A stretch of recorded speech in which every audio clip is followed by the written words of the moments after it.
ये एक बार सच है। बूढ़ा हो चुका है, उसे बगुला बूढ़ा ही रहने अकड़ कर दो। बोला, तुम प्रकृति के हाँ, नियमों को खाया समझती है। नहीं हो। कहीं ऐसा इसमें ना हो बुराई क्या कि है? तुम्हें बाद में पछताना मुझे पड़े मांस पसंद और है। दोबारा मेरे पास आना कबूतर पड़े। दुखी होकर सीधे-सीधे रानी ये चिड़िया क्यों के नहीं पास कहती पहुंचा कि और तुम एक पूरी बात पाखंडी चील हो? बताई। और झूठ रानू बोलकर बोली, यहाँ के पक्षियों को मुझसे भ्रमित कर बहुत रही हो। बड़ी भूल हुई। रानू चिड़िया की चील बात सही सुनकर कह रही चील थी। क्रोधित होती हुई प्रकृति के बोली, नियमों से ठीक छेड़छाड़ है, नहीं करनी अगर तुम चाहिए। यही चाहती हो दोनों तो फिर यही से सही। चील के पास इतना पहुंचे। बोलकर उस चील ने चील जमीन में बोली, रखा हुआ एक दाना अभी भी रानू समय चिड़िया के है। पास फेंक दिया और एक रानू दाना चिड़िया से दिया। बोली, रानू ये ने एक वह चमत्कारिक दाना बगुले शक्तियों पर का फेंक दिया। अभिमंत्रित किया बगुला हुआ दाना तुरंत है। बूढ़ा हो जाओ गया। जाकर इस दाने को उस बगुला बगुले को बोला, खिला दो, यह वो क्या बगुला हुआ? जवान हो मैं जाएगा, फिर से बूढ़ा उसके हो अंदर गया। जवानी जैसी ही रानू शक्तियाँ आ क्रोधित होकर जाएंगी। बोली, चील की बात तुम सुनकर रानू बूढ़े ही चिड़िया उस अच्छे दाने को लगते हो। उठाकर तुरंत उस मैंने तालाब के अपनी किनारे गलती बैठी सुधार हुई दी बगुले के पास और पहुंच वहाँ से चली गई गई। और उसे सारी घटना बगुला बताते हुए फिर से बोली, बूढ़ा और जब मुझे कमजोर रह कबूतर ने गया। तुम्हारे बारे में दोस्तों, बताया तब मुझे कैसी तुम्हारे लगी लिए आपको बहुत यह बुरा लगा, कहानी? इसलिए मैं अगर तुम्हारे कहानी लिए अच्छी लगी हो चमत्कारिक तो दाना वीडियो लाई को हूँ। लाइक तुम कीजिए, जैसे ही इस चैनल दाने को को खाओगे सब्सक्राइब दोबारा कीजिए और जवान हो शेयर करना जाओगे, मत भूलिए। फिर तुम्हें भूखा नहीं मैं रहना आपको पड़ेगा मिलूंगी और अगली ना ही कहानी कोई में तुम्हारा एक नई मजाक सीख उड़ाएगा। के साथ। चील की बात सुनकर बगुला खुश होते हुए रानू चिड़िया से बोला, तुम तो वाकई बहुत अच्छी हो रानू, मैं इस दाने को जरूर खाऊंगा। जैसे ही बगुले ने विचित्र चमत्कारिक दाने को खाया वो दोबारा से जवान हो गया। बगुले के दोबारा जवान होते ही रानू चिड़िया खुश होती हुई वहां से चली गई। रानू चिड़िया के जाते ही बगुला अपने आप से बड़े ही घमंडी अंदाज में बोला, अब तो मैं दोबारा जवान हो गया हूँ, अब मैं इस तालाब की सारी मछलियों को खा जाऊंगा। तभी बगुले की नजर एक सुंदर मछली पर पड़ी। बगुले ने बड़ी ही बेदर्दी से उस सुंदर मछली को अपनी चोंच से दबोच लिया। सुंदर मछली बगुले से बोली, मुझे छोड़ दो। नहीं, तुम तो मेरा भोजन हो और केवल तुम ही नहीं बल्कि तालाब में रहने वाली सभी मछलियां मेरा भोजन है, मैं सबको खा जाऊंगा। बगुले ने उस मछली को मार दिया और उसे बड़े ही शौक से खाने लगा। शाम तक बगुले ने तालाब की आधी मछलियां समाप्त कर दी। जो मछलियां उसे स्वादिष्ट लगती वो उसे खा जाता और जिन मछलियों में उसे स्वाद नहीं लगता तालाब के किनारे उन्हें फेंक देता और वो मछलियां तड़प तड़प कर मर जाती। अगले दिन कबूतर अपने पुत्र जो कि एक बच्चा था उसके साथ वहां से गुजर रहा था। कबूतर अपने पुत्र को उड़ना सिखा रहा था। तभी उसकी नजर बगुले पर पड़ी जो कि जवान हो चुका था। कबूतर अपने बेटे के साथ तुरंत उस बगुले के नजदीक पहुंच गया। तुम्हें जवान देखकर मुझे बहुत ही अच्छा लग रहा है। तभी कबूतर की नजर वहां मरी हुई मछलियों पर पड़ी। ये तो तालाब की मछलियां हैं। बगुला उदासी से कबूतर से बोला, पता नहीं कल रात क्या हुआ, सारी मछलियां तालाब से बाहर आ गईं और अपने आप तड़पते तड़पते मर गईं। ये तो बहुत बुरा हुआ, वैसे भी मछलियां तुम्हारा बहुत मजाक उड़ाती थीं।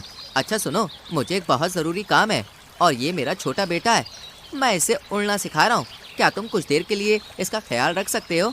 हाँ हाँ क्यों नहीं, तुम आराम से जाओ और अपना काम समाप्त करके आना, तब तक मैं तुम्हारे बेटे का ख्याल रखूंगा। कबूतर वहां से चला गया। बगुला कबूतर के उस नन्हे बच्चे को गौर से देखने लगा। सच तो ये था कि उसके मुंह में पानी आ रहा था।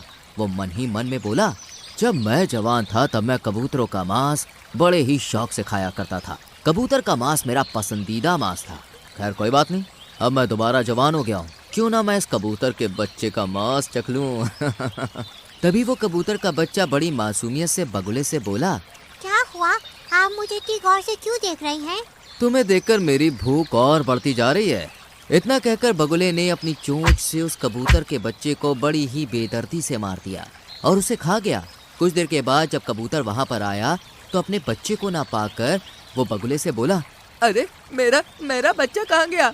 तभी तालाब से एक मछली निकलकर बाहर आ गई और कबूतर से बोली, तुम्हारे बच्चे को यही बगुला भगत खा गया है। ये सुनकर कबूतर अविश्वास भरी नजरों से बगुले की ओर देखने लगा। तभी बगुला अकड़ता हुआ कबूतर से बोला, हाँ खाया है, तो इसमें समस्या क्या है? मुझे मांस पसंद है और तुम्हारे बच्चे का मांस मुझे बहुत ही ज्यादा अच्छा लगा, इसलिए मैं उसे खा गया। ये तो बहुत गलत बात है। तो तुम क्या कर लोगे? तुम मेरा मुकाबला नहीं कर सकते। समझ गया, इसका मतलब इस तालाब के अंदर रहने वाली मछलियों को भी तुम नहीं मारा है। इतना बोलकर कबूतर उड़ते हुए रानू चिड़िया के पास पहुंच गया और उसे सारी घटना बताते हुए बोला, मुझसे बहुत बड़ी भूल हो गई रानू चिड़िया, वो बगुला बूढ़ा ही सही था। मुझे तुम्हारे बच्चे की मौत के बारे में सुनकर बहुत बुरा लग रहा है और मुझे अपने ऊपर पछतावा भी हो रहा है। उस चील ने बिल्कुल सही कहा था, हमें प्रकृति के नियमों के साथ छेड़छाड़ नहीं करनी चाहिए। चलो मेरे साथ। रानू चिड़िया कबूतर के साथ उस चील के पास पहुंच गई और सारी घटना बताती हुई बोली, मुझे क्षमा कर दो चील, मैंने तुमसे कहा था परंतु तुमने मेरी बात नहीं मानी। खैर अभी भी कुछ नहीं बिगड़ा। इतना बोलकर उस चील ने एक और दाना रानू चिड़िया के सामने फेंक दिया। इस दाने को उस बगुले के ऊपर फेंक देना, वो दोबारा बूढ़ा हो जाएगा। रानू चिड़िया तुरंत उस दाने को लेकर उस बगुले के पास पहुंच गई और ऊपर से उसने वो दाना बगुले के ऊपर फेंक दिया। दाना शरीर से स्पर्श होते ही बगुला फिर से बूढ़ा हो गया। अरे ये मेरे साथ क्या हो रहा है? मैं तो फिर से बूढ़ा हो गया। तभी रानू चिड़िया क्रोधित होती हुई बगुले से बोली, तुम बूढ़े ही अच्छे लगते हो बगुले। जो मैंने भूल की थी उसे मैंने सुधार दिया। इतना बोलकर रानू चिड़िया वहाँ से चली गई और बगुला दोबारा बुढ़ा और कमजोर हो गया। तो दोस्तों, कैसी लगी आपको हमारी ये कहानी?